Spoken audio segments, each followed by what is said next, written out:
আচ্ছা next time আর chocolate নিয়ে আসবো না, প্রতিদিন হোমওয়ার্ক করো না কেন? আচ্ছা আজ যাও, করলে তাও ভুল করলে। গতকাল ঐকিক নিয়মের অঙ্কটা দেখালাম, তখন দুষ্টুমির দিকে মন ছিল। দ্বিতীয়বার আবার যখন পুজোতে গেলাম তখন বললে পারবে, আজকে কেন ভুল করলে? আমি কি আন্টিকে ডাকবো? হ্যাঁ, আপনি সুযোগ পেলে মামুনিকে ডাকতে চান, ইচ্ছে করে বকা দেন আমাকে আপনার জন্য আমি অঙ্ক মুখস্থ করে ফেলেছি। ভুল হলে কি আমার দোষ? কালকে তো আমি আপনার সব কথা মনোযোগ দিতে শুনেছি, পড়তে পড়তে বিরক্ত লাগছিল দেখে একটু কাটাকাটি খেলেছি আপনার সাথে। আপনি তখন খেললেন কেন? না খেলতেন, যত দোষ সব আমার। এই কথা বলেই গাল ফুলিয়ে কাঁদতে থাকে দিয়া। হাই আল্লাহ, কি বিপদে পড়লাম, এই মেয়ে এভাবে কাঁদছে কেন? আন্টি এসে দেখলে ভাববে আমি মনে হয় মেয়েরে মাইরেই দিছি। অবি তো চিন্তায় শেষ। আচ্ছা ঠিক আছে, আর কেঁদো না, আজকে আর ম্যাথ করতে হবে না, ইংরেজি নাও, আন্টিকে ডেকে নিয়ে আসো, একটু কথা বলবো। আমার পড়ার কথা বলবেন? এত যখন ভয় পাও পড়ো না কেন ঠিক করে? ভয় পেও না, আন্টির সাথে অন্য কথা আছে। দিয়া তার সব কটা দাঁত দেখিয়ে মাকে ডাকার জন্য উদ্যত হলো। দিয়া অবির স্টুডেন্ট, ক্লাস 5-এ পড়ে। পড়ায় যত পাখিবাজি আছে সব আবদার তার অবির কাছে। স্টুডেন্ট ভালো, অবি এবার স্নাতক 3য় বর্ষে। অবি দিয়ার একমাত্র টিচার যে এতদিন দিয়াকে পড়াতে পারছে। দিয়ার কোনো টিচারই পছন্দ হয় না। অবিও দিয়াকে যথেষ্ট স্নেহ করে। দিয়া মাকে ডেকে এনেছে। আসসালামু আলাইকুম আন্টি। ওয়ালাইকুম আসসালাম। বসো বসো, দাঁড়াতে হবে না। কেমন আছো? এই তো আন্টি, আলহামদুলিল্লাহ ভালো। আমি গেলাম স্যার, আজকে আর পড়বো না। মাকে দেখে দিয়ার যেন সাহস বেড়ে গিয়েছে, অর্ধেক পড়া পড়ে পালানোর প্ল্যান করছে।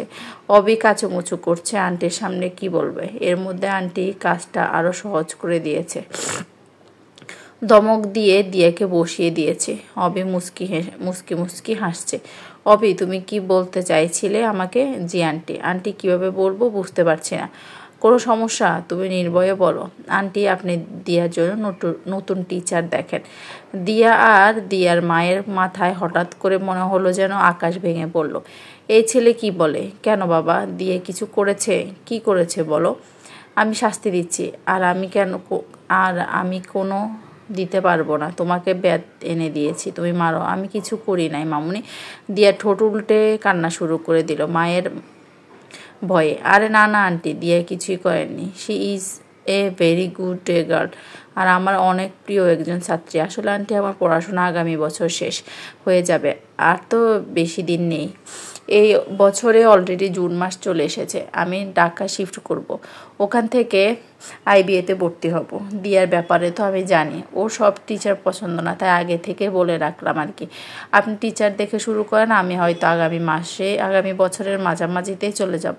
আর আগামী বছরটাও তো ইরেগুলার হতে পারে। আমি চাই না আমার জন্য পড়াশোনার ক্ষতি হোক। বাবা, কি শোনালে? আমার মাথায় তো বাজ পড়েছে। আমি ভাবলাম তুমি অন্তত ক্লাস 9-10 পর্যন্ত থাকবা। 8 অবধি তো শিওরই ছিলাম। তোমার আঙ্কেল অনেক ভরসা করে, আর এই মেয়ে তো পড়তেই জানে না।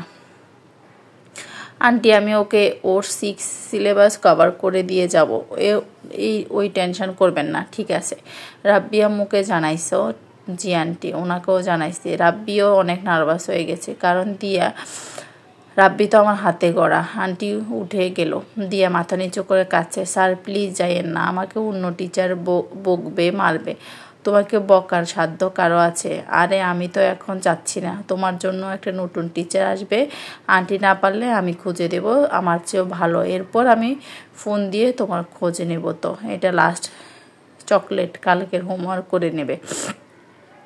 না, আমার এত কিছু লাগবে না, আপনাকে লাগবে, আপনি থাকেন প্লিজ। আচ্ছা দেখা যাবে, এখন পড়ো। স্যার আর একটা মিষ্টি খান। আরে না, খাবো না। রাব্বি আঙ্কেল, কি টিচার পেয়েছো তোমার জন্য? না, খুঁজতেছে। ঠিক আছে, আমার কয়েকটা ফ্রেন্ড আছে, তুমি চাইলে ওদের বলবো। এবার কি দেখবে? স্যার আপনি থাকা অবস্থায় ঠিক করে যান, কেমনে যে অ্যাডজাস্ট হবে। তোমার আর দিয়ার কথা শুনলে মনে হয় আমি সারা জীবনই চলে যাচ্ছি। মাঝে মাঝে আসবো, তোমাদের দেখে যাব। আচ্ছা স্যার, আমাদের জন্য আপনার মন খারাপ করবে না? একটু করবে, তবে এত না, সময় পাবো না মন খারাপ করার। তোমরাও ভুলে যাবে আমাকে। দেখতে দেখতে পরের বছর মাস চলে এসেছে। দিয়া ক্লাস 6-এ, রাব্বি ক্লাস 7-এ। দিয়ার বাবার ফ্রেন্ডের ছেলে রাব্বি। আজকে রাব্বিকে বাসায় দাওয়াত ছিল অবির। দুপুরে খেয়ে সন্ধ্যায় দিয়াকে পড়াতে গেল অবির। বাবা বাবারে, আজ সূর্য কোন দিকে উঠেছে? এত সাজগোজ কেন? দিয়া করেছে দিয়া ম্যাডাম। এই এফোর্ট যদি পড়াশোনার জন্য দিতে আজ ফার্স্ট হতে। কই সাজগোজ করেছি? সব সময় আমাকে খোঁচা দিয়ে কথা বলেন কেন স্যার? কই খোঁচা দিলাম? সুন্দর লাগছে তাই বললাম। এই যে টপ জিন্স ছেড়ে 3 পিস পরে ফুতুল হয়ে ঘুরছেন, মনে এত সুখ কেন? হোমওয়ার্ক করেছেন ঠিক মতো? কেন দেখতে কি পচা লাগছে? না না, একদমই না, ভালো লাগছে। আসো পড়তে বসো। এই নাও তোমার চকলেট। স্যার অনেক পচা লাগছে দেখতে। আমি বুঝতে পেরেছি আজকে আপনি আমার দিকে তাকাচ্ছেন না কেন। এই যে তাকালাম, মাশাল্লাহ, কারণ নজর যেন না লাগে। কি যেন ভেবে অবির পকেট থেকে 500 টাকা নোট বের করে ওকে দিল। না, ওইটা তোমার জন্য। না না স্যার, এটা লাগবে না, মামুনি বকা দেবে। আমি এত টাকা কখনো নিই নাই। মামুনি সব টাকা খরচ করে। কথা কম বলো, আমি খুশি হয়ে দিয়েছি। আন্টির সাথে আমি কথা বলবো। এখন পড়ো। আপনি আমার বাসা থেকে ডিনার করে যাবেন।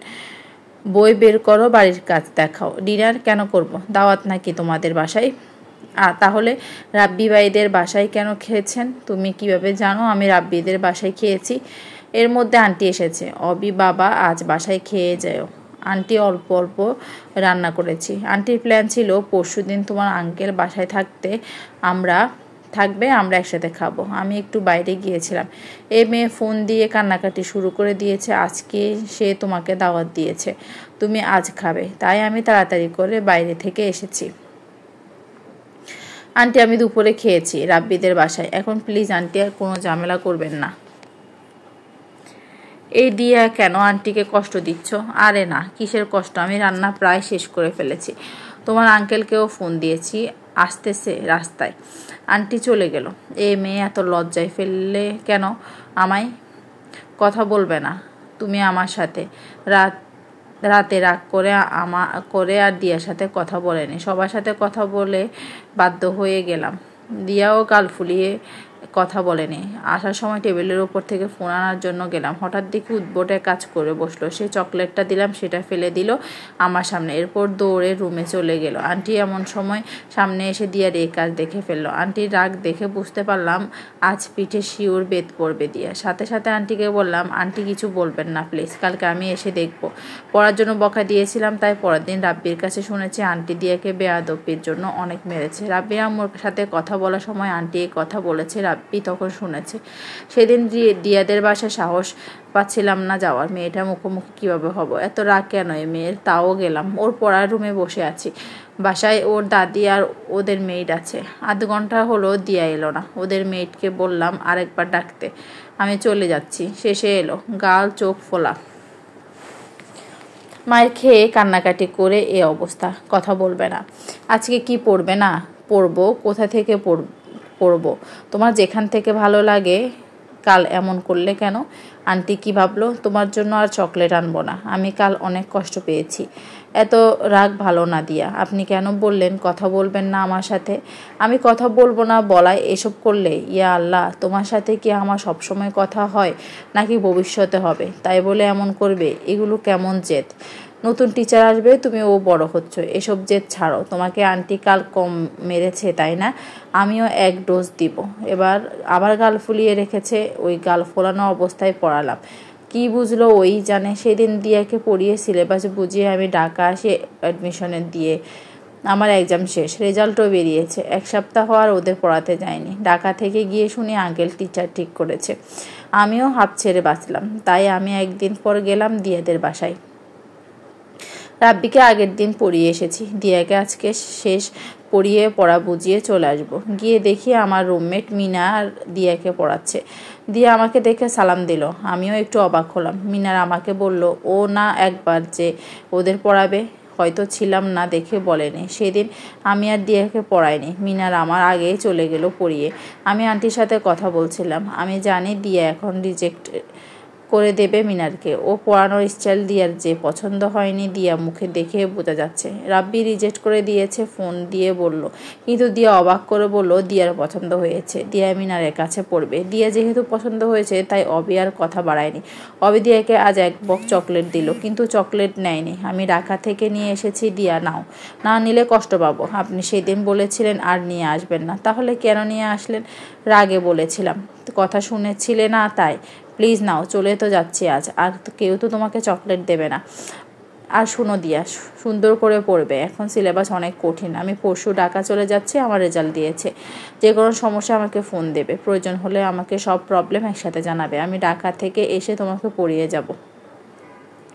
হয়তো 2-1 দিন সময় নিয়ে আসতে পারবো না বেশি দিন। এই বছরটা এখনো বাকি, তোমাকে কারো কাছে পুরোপুরি ছাড়তে পারবো না।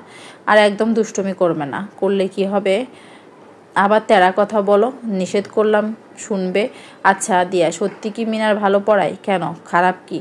না মানে এর আগে একজন স্টুডেন্টকে পড়িয়েছিল, সে বলল ভালো পড়ায় না, তাই আমি তোমাকে পড়াতে বলিনি ওকে। তুমি তো তোমার ব্রাইট স্টুডেন্ট, কিন্তু তুমি যখন বললে ভালো, তাহলে ভালোই পড়ায়। ঠিক আছে, আমি আসি, ভালো থাকবে।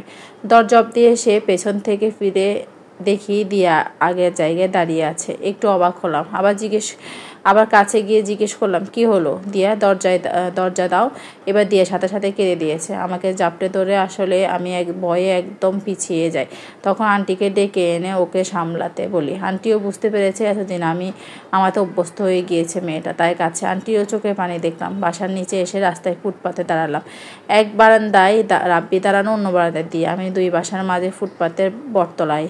পা চলছে না আমার, শার্টে এক হাতা উল্টো করে চোখের পানি মুছে রাব্বি হাত নাড়ছে, দিয়াও কেঁদে যাচ্ছে। আন্টি সামলাচ্ছে। রিক্সা নিয়ে সেদিন চলে আসলাম, আর পেছনে তাকাই নাই।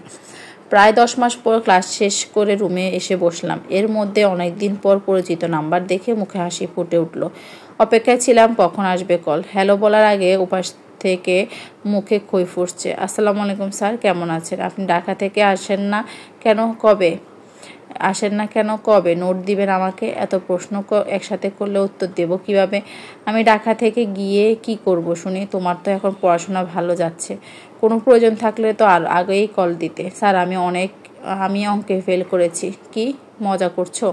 না স্যার, আপনাকে আমার লাগবে, আপনি পড়ানো লাগবে না, কিন্তু আমাকে প্যাটার্নগুলো বুঝিয়ে দিয়ে যান প্লিজ। মামুনি মেরেছে আমাকে। আমি কিছুক্ষণ নীরব হয়ে গেলাম। গত 2 বছরও পড়ার জন্য মাইর খাইনি, কথাও বাড়ায়নি। আচ্ছা, আমি বইটা হাতে নিচ্ছি। দিয়া রাব্বি 2টো এক্সট্রা বই আমার কাছে রাখি, কখনো ওদের কি প্রয়োজন হয়, কি কি অঙ্ক লাগবে আর কোন কোন চ্যাপ্টার থেকে লাগবে বলো। আমি নেক্সট উইকে এসে তোমাকে নোট দিয়ে বুঝিয়ে যাব। আবার এক্সাম চলতেছে, ফেল কি করে করলে? বুঝলাম না। মিনার কি পড়াচ্ছে? স্যারের তো হয়তো দোষ নেই, উনিও তো বুঝে নাই, এত কথা জানি না। আপনি আসেন। ঠিক আছে। আন্টি আঙ্কেল কেমন আছে? হ্যাঁ আলহামদুলিল্লাহ ভালো। মিনারের কাছে কি সব সাবজেক্ট পড়ো নাকি ম্যাথ আর ইংলিশ? সব পড়ায়। কতক্ষণ পড়ায় ও? 6টায় আসে, 9টা যায়। এত কি পড়ো? তুমি কি গাধা হয়ে গেলে নাকি দিয়া? আমার কাছে তো 1.5 ঘন্টায় বেশি পড়লে কান্নাকাটি করে আমার মাথা খেয়ে ফেলতে। তার চেয়ে বড় কথা, এতক্ষণ কি আসলে পড়ো নাকি বক বক করে সময় নষ্ট করো? রাব্বিকে তো মিনার 1.5 ঘন্টায় পড়ায়। টিচার না পাওয়াতে রাব্বিও মিনারের কাছে পড়ে। স্যার, আমি তো কথা বেশি বলি না, মিনার স্যারই তো সব কথা বলে। ঠিক আছে, নিজের প্রতি খেয়াল রাখো, আসলে দেখা হবে। স্যার, ডেইরি মিল্ক মনে আছে? অভি হেসে ফোন রেখে দেয়। অহনা ফোন দিয়েছে। কিরে, কার সাথে এতক্ষণ কথা বলছিস? অহনার প্রশ্ন। অনেকদিন পর দিয়া ফোন দিল। ও নাকি ম্যাথে ফেল করেছে। তোর বিশ্বাস হয়? হাইয়েস্ট পাওয়া মেয়ে কীভাবে ম্যাথে ফেল করে? বেশি কথা বলে মেয়েটাকে, তুই কিভাবে এই মেয়েকে সহ্য করতি? এত কথা বলে তাই ফেল করেছে।